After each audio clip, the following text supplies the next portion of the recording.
Okay, so uh, at the first, I would like to talk about the mid exam because we have the exam from next week. So the syllabus of the exam is, I'm sharing the screen, is from this book, the book that we are following. Basically, uh, chapter number 1, everything in the chapter number 1, you have uh, LR circuit, LC circuit, and RLC circuit, basically. And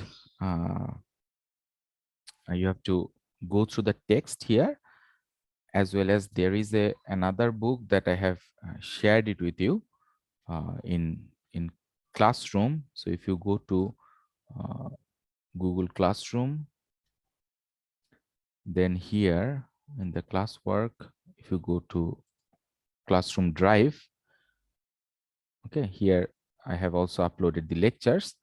So these are the two books. Some of the topics is much easy to follow from this book. So for instance, in this LR circuit part, there are few exercise problems that are here. You can go through it. It will be helpful for you to understand the subject a little bit more. For instance, if I very briefly go through the exercises. So let's say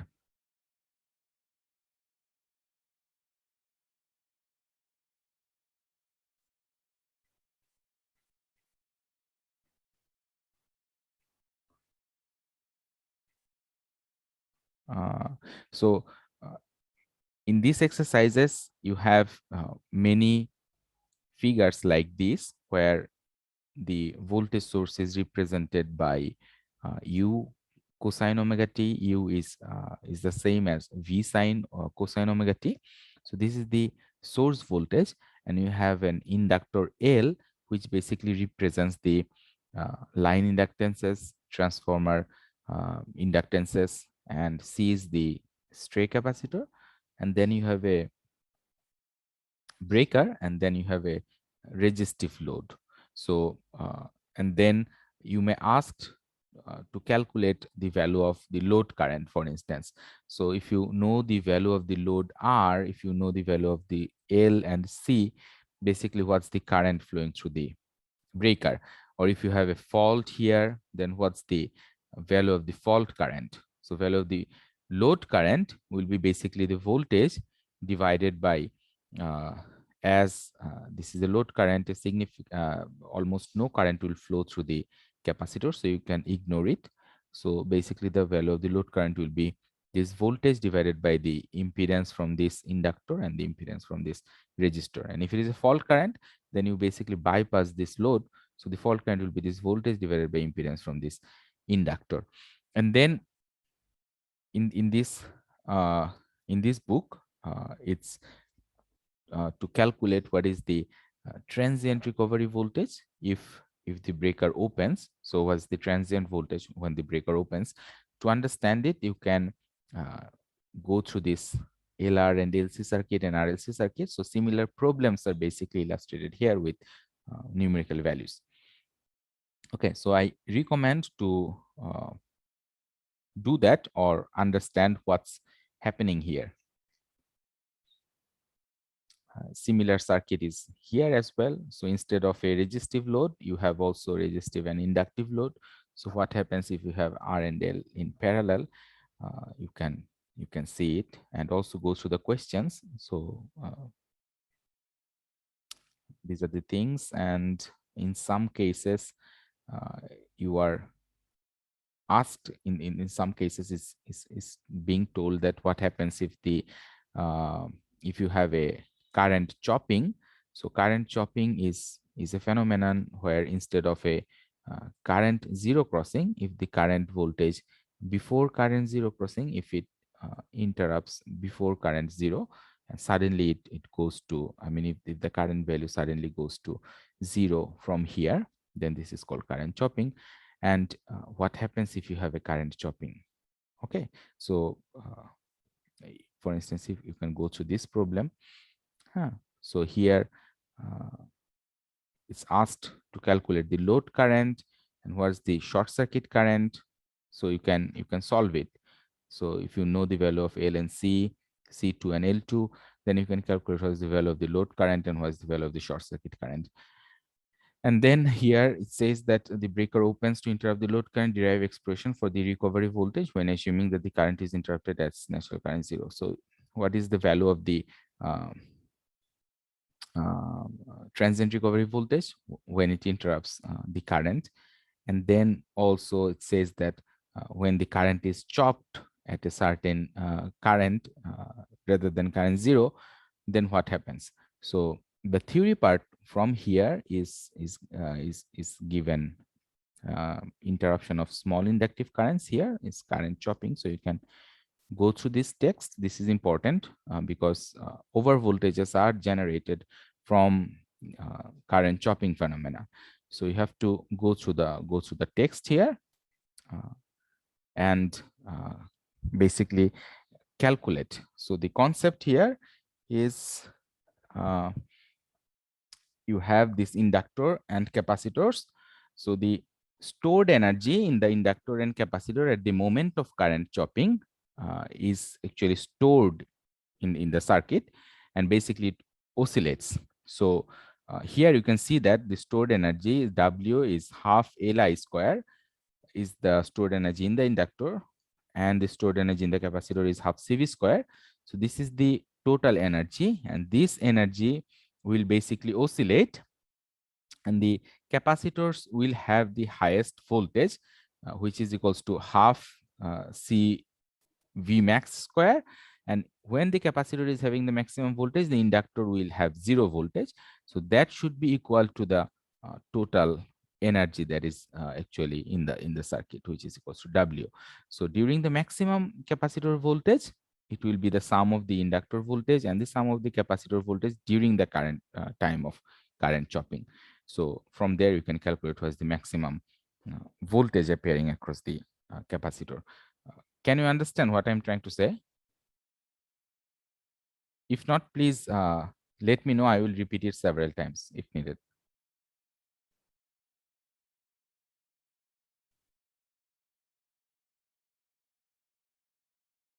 Do you get me? Yes, sir. Okay. So current chopping, in the last class, I have discussed about the current chopping things. So what happens during current chopping is in normal circuit breakers, the current actually interrupts at current 0 crossing. So this is a current half cycle. So the current interrupts here.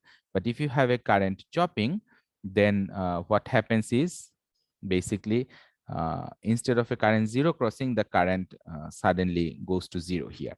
And when the current suddenly goes to 0 at that time, for instance, in this circuit, you see that the current was flowing through the circuit breaker, and this breaker is having a current chopping like this.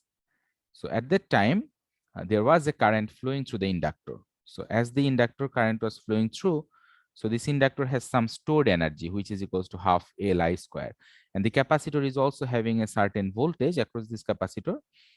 So the capacitor is having also some energy, because capacitor stores the energy in terms of a voltage, and in the inductor it's stored by the current. So the capacitor energy is half CV square. So when the current chopping is happening, the amount of total energy in this part is half CV square from capacitor plus half Li square from inductor. Now, once this is chopped, once the current is chopped, it is open. There is no longer any current flow here. So I is 0. So this is no current is flowing here. So this is basically open circuit. So this part is open circuit. So all the energy here is stored, and they will uh, oscillate. I mean, the current will flow from the capacitor to the inductor and come back again. So it will oscillate, and as a result, at some point, the capacitor voltage will be maximum. So that is what it will cause the over voltage. and at some point the capacitor voltage will be zero. So as it will oscillates means that the voltage on the right hand side will be sinusoidal like this. So when the capacitor voltage is maximum, at that time basically no current is actually flowing through here, because when it's maximum the current is zero, because this is a capacitor. So in the capacitor, the current and the voltage actually lags 90 degrees. So when the capacitor is having a maximum voltage, the current flowing through the capacitor is zero. So the inductor is having the same current. As a result, the energy stored in the inductor is basically zero. So the maximum voltage will appear where CV max square is equals to the sum of the energy stored in the inductor during the chopping and the amount of energy stored in the capacitor during the chopping. So if you are given the value of the current when it's chopped and the value of the voltage during the current chopping and LNC, I hope you'll be able to calculate what's the maximum voltage over voltage that will appear across the uh, breaker here for a given current value and the voltage value. আমি কি বুঝতে পারতেছি?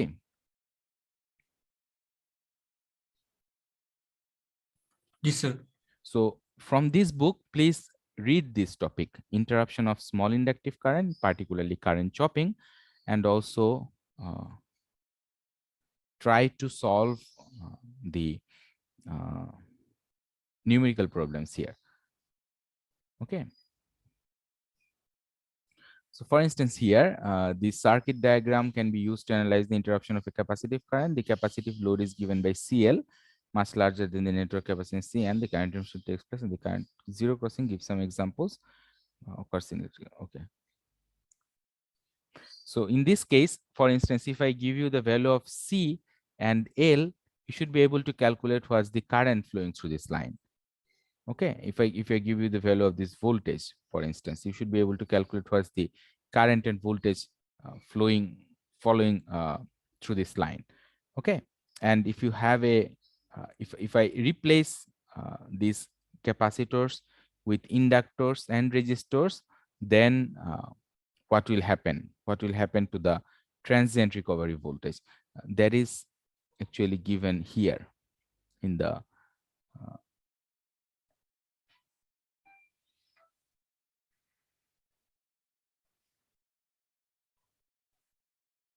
okay. So here you have to also read from this part.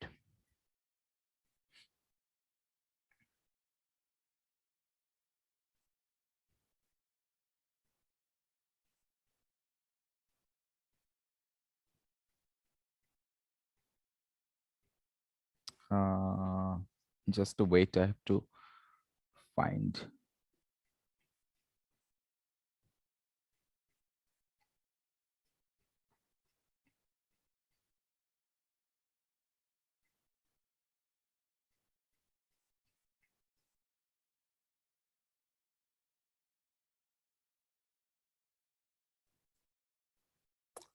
Not from here, from chapter 2.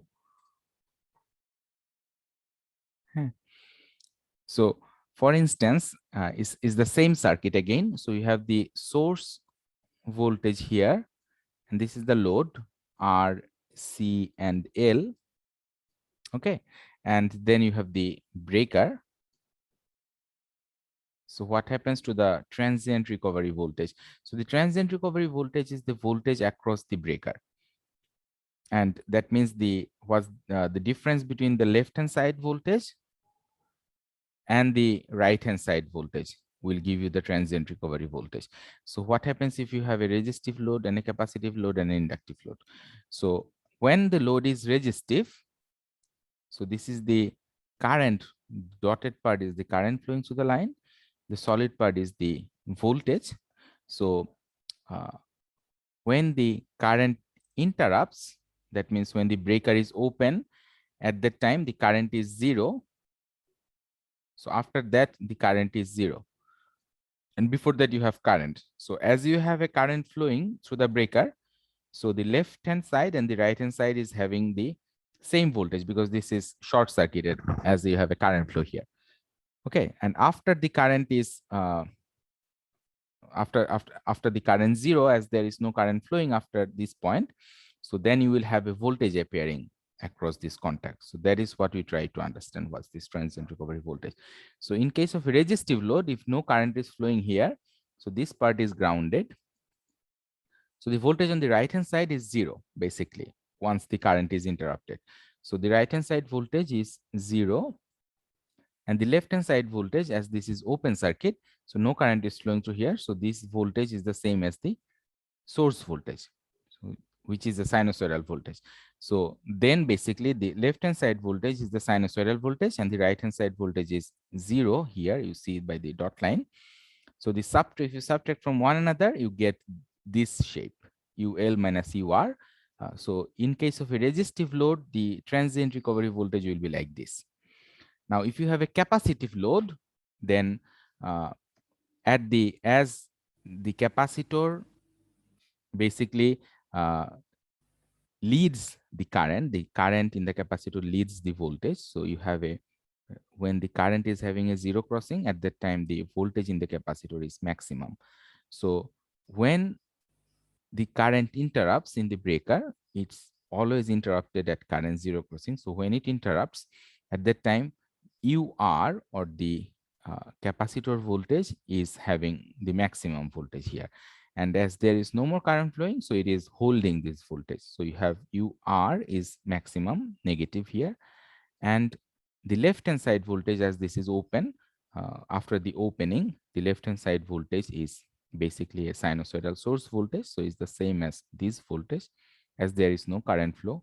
So there is no drop here. So the source voltage and the left hand side voltage is the same. So you have the left hand side voltage as a sinusoidal. And if you subtract from one another, you see that the amplitude is much higher in case of a capacitive load.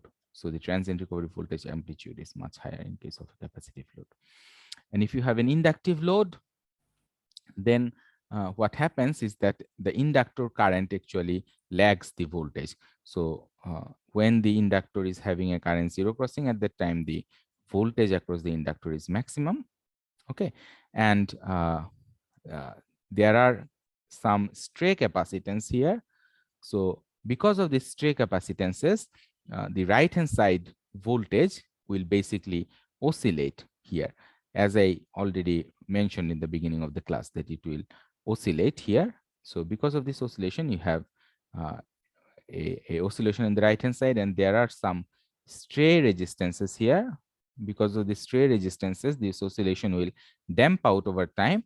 So it is damping out the right hand side, and the left hand side voltage is basically a sinusoidal. So if you subtract from one another, you get the left hand side voltage is the same as the source voltage, because there is no current flowing. So the left hand side voltage is the source voltage, and if you subtract, then you get a voltage wave shifts like this. Now this is the case for a inductive load. So you need to understand what happens to the transient recovery voltage, because this is the voltage that damps out over time. After a few milliseconds, there is no voltage, there is no transient part anymore, so it stabilizes. But within this several milliseconds, you have a transient phase. And this varies from the type of the load, from a resistive, capacitive, or inductive load. Am I clear up to now? Yes, sir. আমার কথা কি বোঝা যায় নাকি সমস্যা হয়? আমি কি খুব ফাস্ট যাচ্ছি?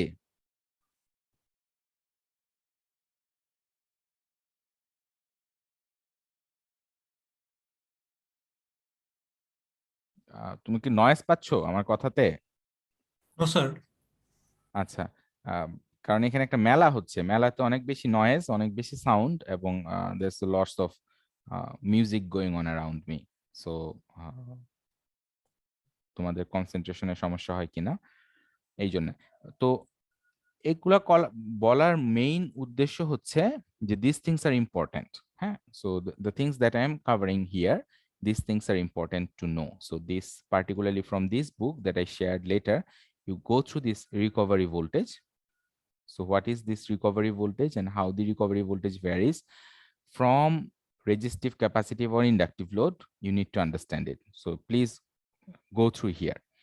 And then switching arc, I have covered it in the last class. Switching arc, you can go in the book of this, the main book. You can refer to the main book and read those topics. Now from Kave book that I shared later, please read recovery voltage as well as the current chopping, interruption of small inductive current and current chopping, this part, as I already told. And try to solve these numerical problems if you can, okay, using the knowledge of chapter 1. So this is important. So what you understand in chapter 1, try to solve the numerical problems in this book if you can, okay. So try it. Okay, so this is for the chapter 1, and in chapter 2, transient analysis of three-phase power system. Here we studied symmetrical components, chapter 2.1, chapter 2.2, chapter 2.3. So this is the syllabus for you. I'm not covering this chapter 2. I haven't covered chapter 2.4, so you can skip this, but go through this. And there are some numerical problems in any power system book. For instance, in Hadi Sadat, book of Hadi Sadat, you have several numerical problems related to unsymmetrical fault. So if you have a unbalanced fault, then you need to find out the values. You need to find out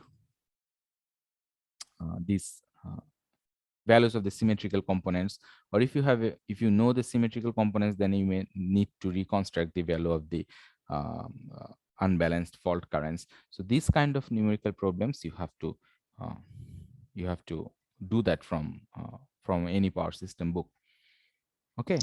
আমাদেরকে sir একটু ম্যাথের একটা list দিলে বা কি কি কি type math হ্যাঁ, করতে সেটাই হচ্ছে সেটাই তো আমি বলতেছি। আমি সেটাই গো থ্রু করার চেষ্টা করতেছি তোমাদের। সো এখানে ফর ইনস্ট্যান্স সিকোয়েন্স নেটওয়ার্কের এই যে সিমেট্রিক্যাল কম্পোনেন্ট এই যে ম্যাথ গুলা আছে, হুম,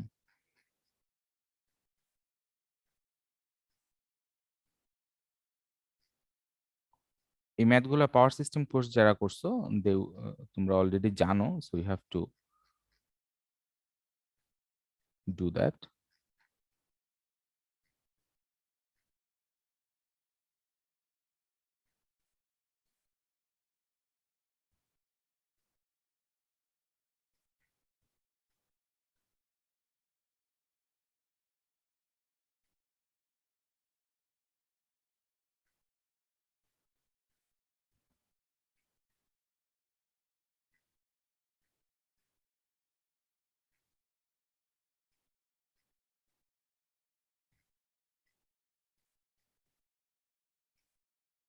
আচ্ছা, অথবা ধরো elements of power system, elements elements of power system analysis, এটা গ্রেঞ্জারের বই, স্টিভেনসন গ্রেঞ্জারের বই। এখানেও হচ্ছে আমাদের unsymmetrical fault in power system 272.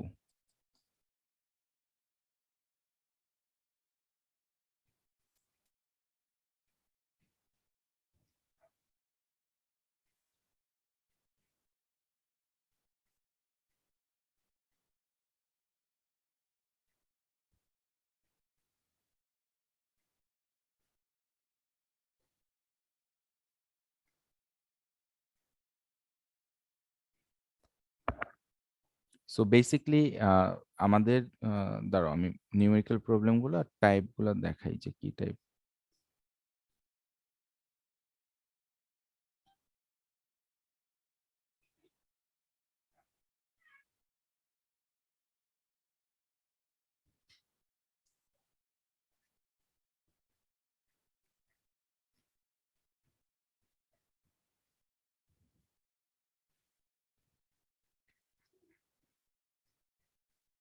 আচ্ছা, আমি ক্লাসরুমে পোস্ট করে দিব যে কোন টাইপের ম্যাথগুলো তোমাকে করতে হবে। বাট এখানে যদি আমি গো থ্রু করে যাই, মেইন যে জিনিসটা সেটা হচ্ছে চ্যাপ্টার 1, চ্যাপ্টার 2 অ্যান্ড চ্যাপ্টার 4। এই বইয়ের। এটা হচ্ছে ফান্ডামেন্টাল সিলেবাসটা। এন্ড কোন জায়গাটাতে এলাবোরেট করতে হবে, for instance when you are studying this symmetrical component, then the type of numerical problems you need to understand is basically here. So if I give you, for instance, if I tell that VC is having a certain voltage and an angle, and VB is having a certain voltage and an angle, and VA is having a certain amplitude and an angle, then you need to find the symmetrical components. Or in other words, if I give you a symmetrical values like positive sequence, voltage, negative sequence like this, zero sequence like this, then you need to reconstruct what's the VA, VB, and VC. You do that by knowing. So if you know VA, VB, VC, then you have to find VA0, VA1, VA2 by I mean, you know this A is just 1 and 120 degree. So আমার কথা কি বুঝতে পারতেছো? Yes, sir.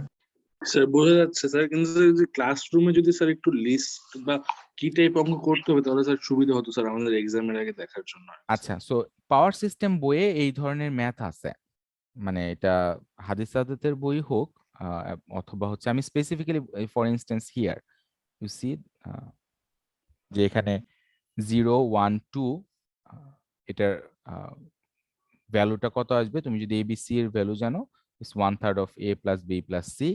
হ্যাঁ, so এই type খুবই simple numerical problems, এই জিনিসগুলো তোমাকে সর্ট আউট করতে হবে। আমি স্পেসিফিক্যালি কোন বইয়ের কোথা থেকে করবো আমি দিয়ে দিব। জি স্যার, থ্যাংক ইউ স্যার। একটু ওয়েট করো। Excuse me, sir. Assalamu alaikum, sir.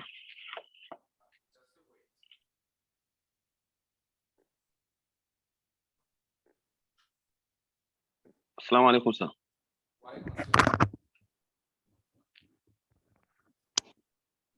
Walaikum assalam. Yes, please go ahead. Yes, sir. I want to ask how many books are we going to use specifically? Mainly this book. So mainly you have to follow this book. Okay. So the syllabus Is it is Hadi no, said it? it's only for numerical problems. Numerical problems of chapter 2.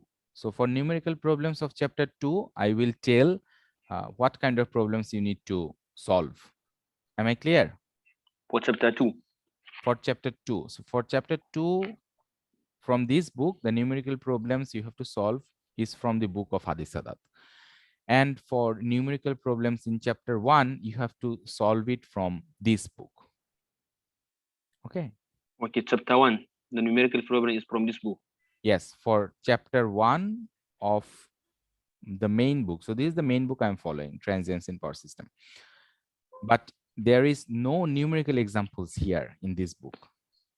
Okay. To solve the numerical problems, to understand the numerical problems, you have to refer to Kave's book, which I already uploaded. And here I specifically marked two topics. One is 2.1.2 recovery voltage. So you have to understand what's recovery voltage. And then I also marked what is inductive current chopping. So these things you have to read it, as well as do the exercises in chapter 3. So do the exercises from chapter 3. Only exercise. Yes, try to do the exercise. I'm sure that you will have difficulties in doing it because it's not so easy to do, but try to do the exercises based on your understanding in chapter 1. So in the chapter 1, you have in this book, we have this RL circuit, LC circuit, RLC circuit. And in this book, in the exercises, everything you have is RLC, nothing else. So you have LC circuit here. So you have to try to solve this problem based on your understanding in chapter 1. Am I clear? Yes, sir. So chapter 1, 2, and 3 are all included. Not 3, chapter 1, 2, and 4. You say chapter 3 exercise are also needed. No, chapter 3 from Kave's book. So let me make it clear. So the fundamental book is this one. Am I clear? So Yes, the sir. fundamental book is this Transient in Power System. Now, in this book, in the Transients in Power System book, there is no numerical problems. But in the exam, you will be given few numerical problems. Okay. Okay. So what kind of numerical problems will I give? So to do, I mean, you need to solve some numerical problems beside this text, besides this theoretical things that are given in this chapter 1, 2, and 3. I'm telling you the source of the numerical problems where you need to do that. Am I Okay, sir. clear? Yes, sir. So for chapter 1 of the main book, as there is no numerical problems here, you have to do the numerical problems from this book. That means Kave book, that is PDF uploaded. So I already uploaded here. So from Okay. here, you have to go in chapter 3 and go to the exercises in chapter 3. So chapter 3 of Kave's book deals with the numerical problems of chapter 1 in the main book. Am I clear? Okay. Chapter 3 Yes, chapter in Kabe's book. 3 in Kave's book deals with the numerical problems in chapter 1. Okay. And for chapter 2 in the main book, you will find the numerical problems in the book of Hadith Sadat. Now, I will specifically tell you the source of the book and the as well as the uh, numerical problems that you need to study for the exam, because I haven't taken a lot of classes and I know that you are having problems just before the mid exam. You are having a lot of things to study, so I'm trying to make it simple for you. So I will tell you that, okay, these are the numerical problems that you need to solve, and you will have questions similar to it. Yes, sir. It's better if you highlight those questions because it will be very, Yes, very yes, yes. difficult. Yes, so I will upload all these books and I will tell that do the numerical problems from here and here and here and here. Yes, sir. That will be great, sir. We'll appreciate that. Yes. Sir, is it possible to give the solution of the Kabe book, No, sir? I do not have all the solutions, but I can give you, I mean, I can give you few solutions. Okay. Okay, sir. Thank you, sir. Okay. But And maybe not, you will not emphasize the question based on those few solutions that you have because yes. it will be very easier for us. Yeah, I will give you few solutions, but not all of the solutions. Okay. Okay, sir. Okay, sir. Okay, sir. Okay. Chapter 3, I'm not covering chapter 3 before the mid exam because this is a very important topic to cover. So I will cover it after the mid exam. Okay, because we started the class after 4 weeks and then suddenly we had only 3 weeks left for the mid exam. So you see that we didn't have a lot of time to go through the text. Yeah, and sir, we are also supporting with data analysis here for our thesis. Where we are final semester for us. Yes. So that is why I'm skipping this for the mid exam. It will be covered after mid exam. Instead, I'm covering chapter 4 because chapter 4 is a little bit easier to follow than chapter 3. So in chapter 4, everything is included, and I have covered until chapter 4.5, vacuum circuit breakers in last class. So you have two more topics. One is modeling of switching arc, and another is arc circuit interaction. These two topics you need to go through. You can go through this book, as well as the same thing is also here in Kave's book in chapter number 2.5. So modeling of switching arc here. So you can also read the book in Kave, chapter 2.5, together with the chapter 4.6, modeling of switching arc. Okay. Say you didn't cover 4.6, sir. No, I haven't covered, but I will cover it Before mid semester? before mid-semester. Yes, it's not Okay, sir. very difficult. It's pretty easy. So that's the end. You can skip chapter 4.7. So the syllabus, I am highlighting it here. You have to basically read these 4. Then you have to read this part,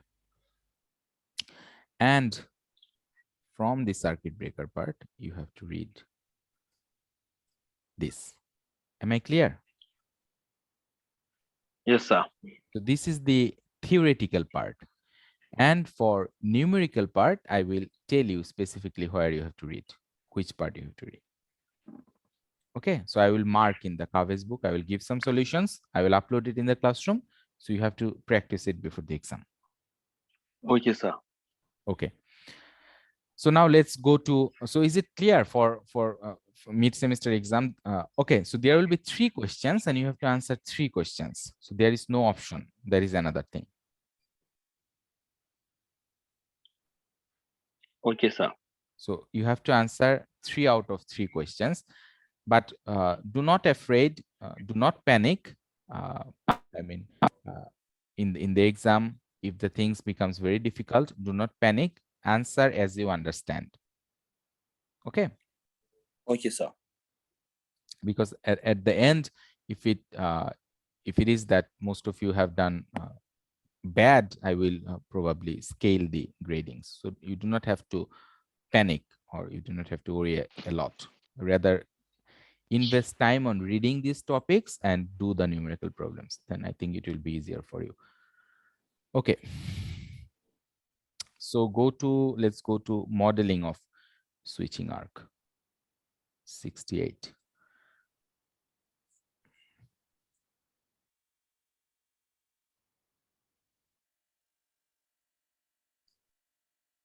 Okay, so switching arc, that means the arc inside the circuit breaker. This can be modeled in different ways. One is called a black box model. Another is called a physical model. Now, why do we do modeling? Can anyone tell me? Yes, sir. Yes, what's the reason of doing modeling? We do modeling actually, sir, to test the switching circuit offer. Yes, so basically modeling is done so that you can tell that how this circuit breaker will behave. Okay, so in an electrical system you have other parameters like inductances and capacitances and resistances. So in an electrical system, when you see a circuit breaker, you need to know that what will be the resistance of this breaker when this is on or when this is off. So this kind of modeling is referred to as black box model, because you are not looking at what's inside the breaker.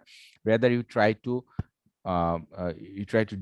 describe the circuit breaker with by means of some resistance or conductance or some voltage or current. So this, by using voltage and currents, if you can describe the behavior of a circuit breaker, we refer to this as black box model, because in this case you are not looking what's happening inside the arc, inside the circuit breaker.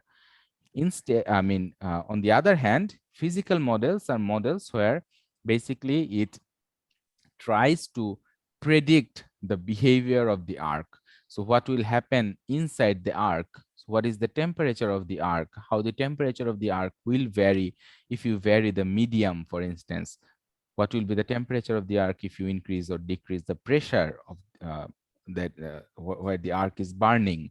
So these are the models needed to know when you design the circuit breaker. So when the people who are working in the circuit breaker industry, they need to understand the physical models, and the people who are studying the electrical system and try to understand circuit breaker by means of voltage and currents, they will focus more on the black box model. Am I clear? Yes, sir. Yes, sir.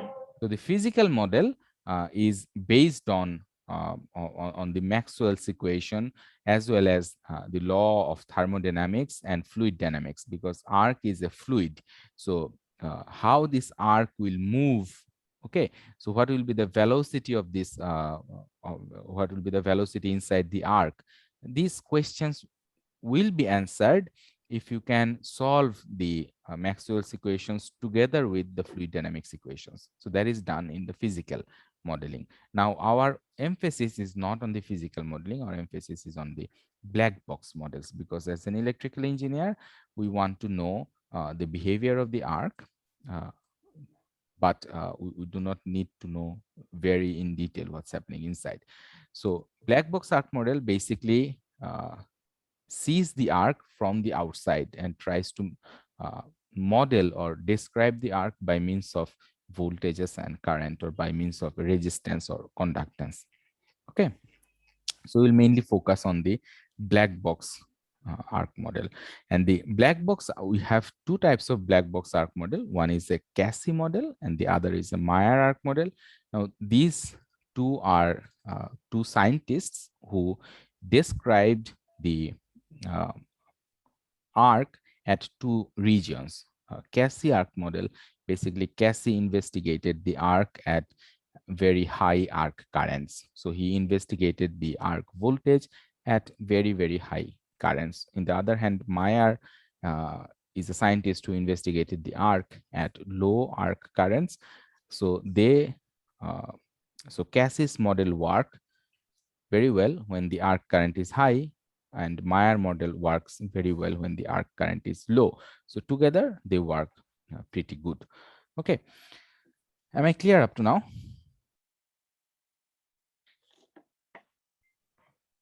Yes, sir.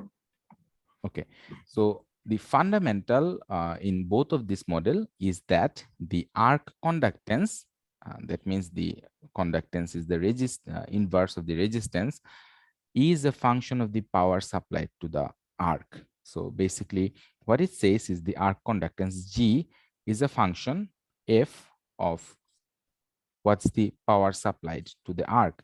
So what is the power supplied to the arc? The power supplied to the arc is P in, that means the power input in the arc, and P out, that is the power that is going out from the arc. And P in is basically, as you have an arc burning between, as you have an arc burning between two contacts, let's say like here. So P in is basically if you have a voltage V of arc, and if you have I of arc, then P in is V arc multiplied by I arc. That is the amount of power that is going in the arc, and the power going out is basically the power transported from the plasma channel, that is comes from the radiation, because the radiation takes out some of the power, as well as uh, conduction and convection. So by conduction and convection, you also take out some of the heat. So P in minus P out is the amount of power that you have inside the arc, and if you integrate it, then you get the energy. So what it says is the conductance of the arc is basically a function of this stored energy. Am I clear? Yes, sir. Yes. So G is basically function of Q. That means this is the function of P in minus P out, and you integrate it here. And then we want to know about the rate of change of conductance. So how the conductance is varying over time, because arc in an AC circuit breaker is basically a time varying parameter. So we differentiate dG divided by dt, and we differentiate dfq by dt, and then multiply on both sides, on numerator and denominator, by dq. Okay, so you have now dg over dt, this part, and divided by the momentary arc conductance G. So you divide both left hand side and the right hand side by 1 over G from here. And then you differentiation of equation 4.7 else. So if you go back to 4.7 here and you differentiate, you get this part. Okay, so এটাকে যদি এই জিনিসটাকে যদি আমরা d of ln of g by dt, কারণ এই পার্টটার integrate করলে আসে হচ্ছে ln of g।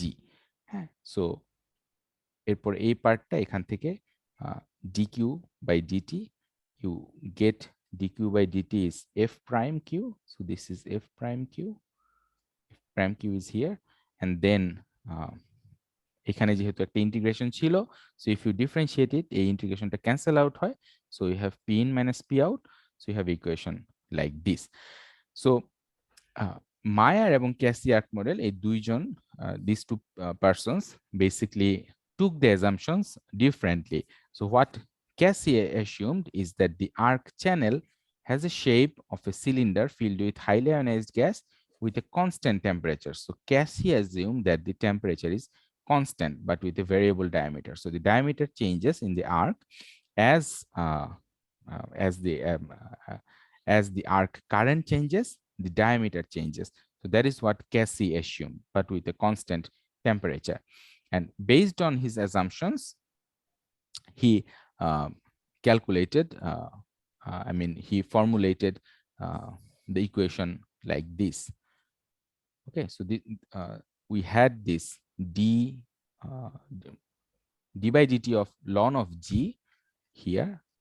So d by dt of ln of g, and in this part, Cassie assumed some additional formulations where he assumed that the conductance is a function of q, which can be written d g naught, where g naught is the conductivity per unit volume and d is the arc channel diameter that is varying with time. So Cassie assumed that the arc diameter is varying, but the temperature is fixed. So at a very, very high currents, the temperature does not change with the arc current. That is what Cassie assumed, but he assumed that the diameter is changing.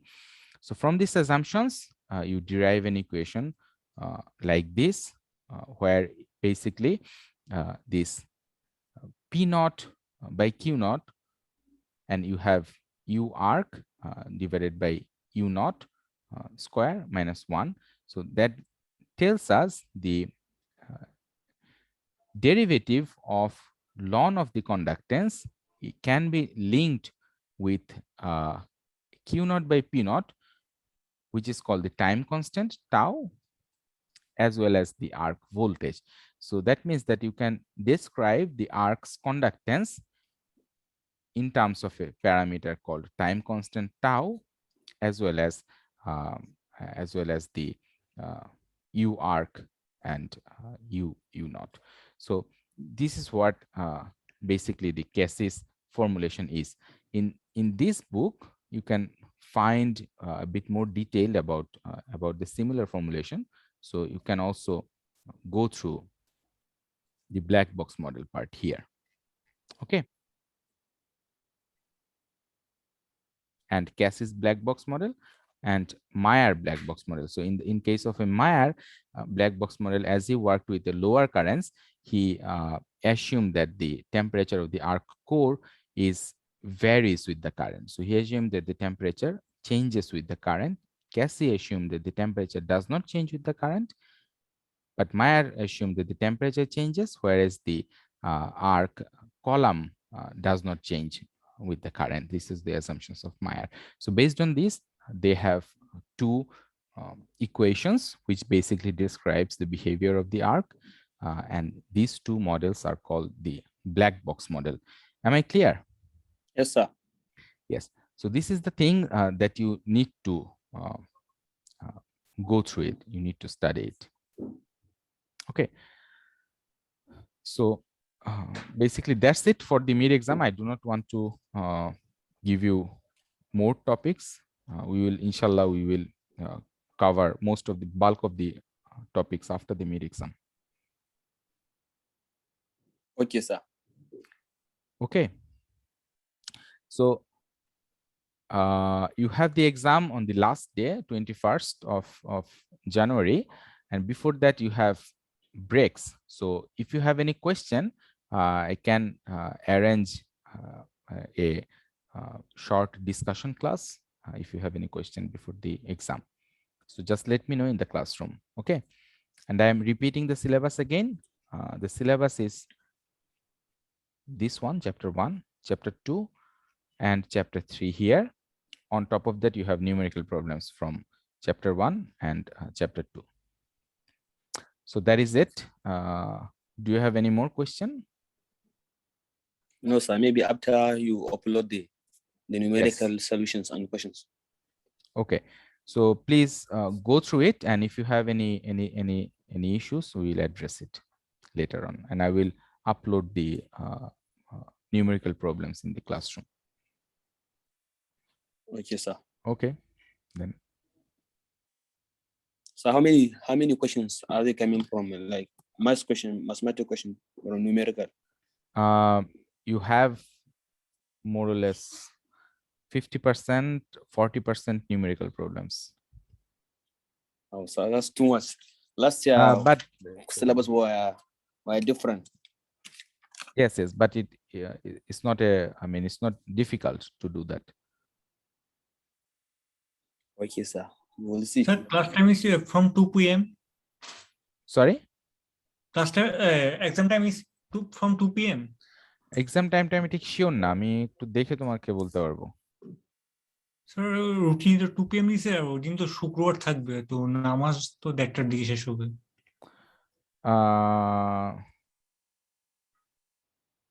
Exam যে কয়টায় একটু দাঁড়াও, দেখে বলতেছি। I think it's morning. It's in the morning, I guess. Yeah, I guess in the morning. Hamid, did you see the routine?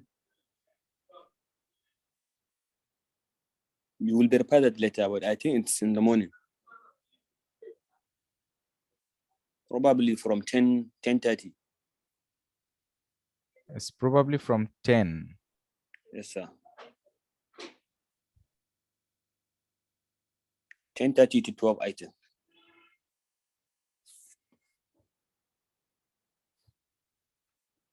Yeah, you have to check it. When I think it's in the morning. Yeah, we'll check it out because they haven't published ours yet. Since it Yes. was yesterday that we give finalize the course. Yes, but if you ask electrical office, they will let you know. Okay, sir. If you ask Mr. Faisal, he will let you know. Okay, sir. We'll find out. Okay. Thank you then. I'm closing the session then.